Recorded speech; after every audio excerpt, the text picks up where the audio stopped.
This is going to be the first of what I hope will be several videos on lock picking, specifically geared towards beginners or people just entering this hobby. Now, this video specifically is going to address some of the starter kits that are available specifically on Amazon, although some of the other retailers offer them as well. And one of the main things that you may see that would be of interest to you would be some of these clear locks that are available. We're going to talk about what these are good for and perhaps what bad habits they can produce. So this is probably the most popular one, and it's just your typical padlock. And if you look, you can see the inner workings, you can see the pins. So you've got your driver pins and then you've got your key pins. We can put the key in there, rotate it, and you can watch the mechanism function as far as these retracting bars that allow the lock to function.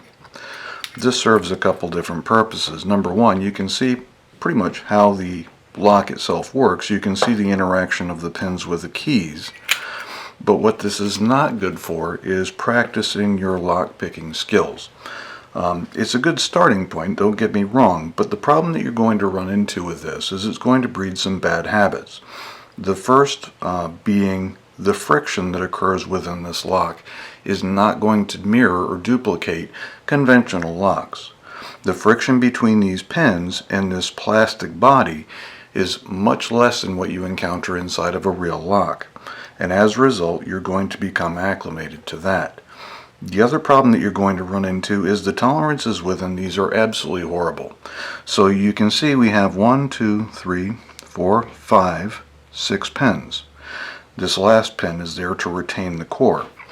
And the problem you're going to run into is with this particular lock, you only need to pick 2, maybe 3 of those pins for it to actually open, because the tolerances are so sloppy that these other pins aren't doing anything.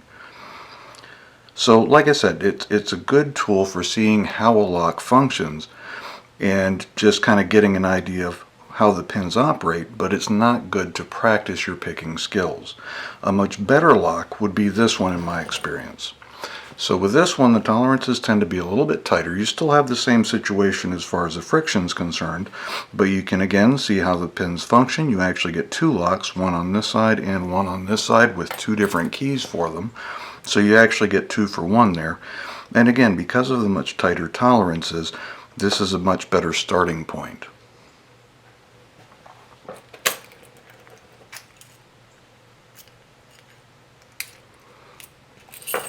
As far as lock pick kits themselves, now you can get these locks with several different lock picks.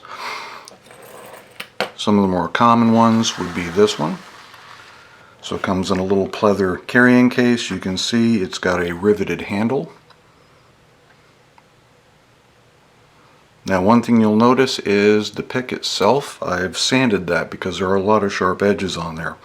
When you're picking locks, you don't want sharp edges. You want everything smooth, so this slides right in past the pins and makes it a little bit easier. So if you do purchase a pick set and you notice there are burrs or rough edges or sharp edges, make sure to sand those off. Another kit that's very common is this one, and you'll notice this one has the plastic handle on it. The nice thing about this one, I will say, is that the picks themselves are polished, no sharp edges, much better fit and finish. For that reason, I tend to prefer these ones. The metal's not the greatest and these will bend over time, but for a beginner's set it's pretty good actually.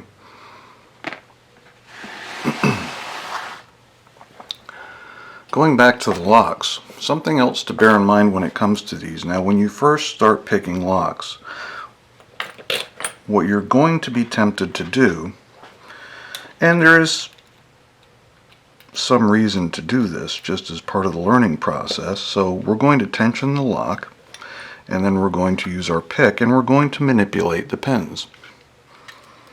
Now I'm doing this upside down, but you can see the pins are moving as I go through. You can hear clicks already as I manipulate some of them. But the problem is you're going to want to watch the pins. And the fact is that reality doesn't work that way. When you're picking an actual lock, you can't see what the pins are doing. You can only go based on feel. So initially, yeah, it's useful to be able to see these just to see what the picking process looks like.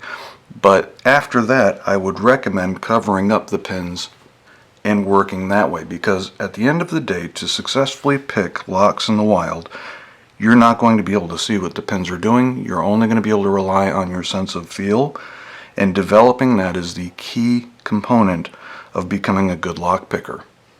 So again, don't rely on being able to see these pins to pick this lock.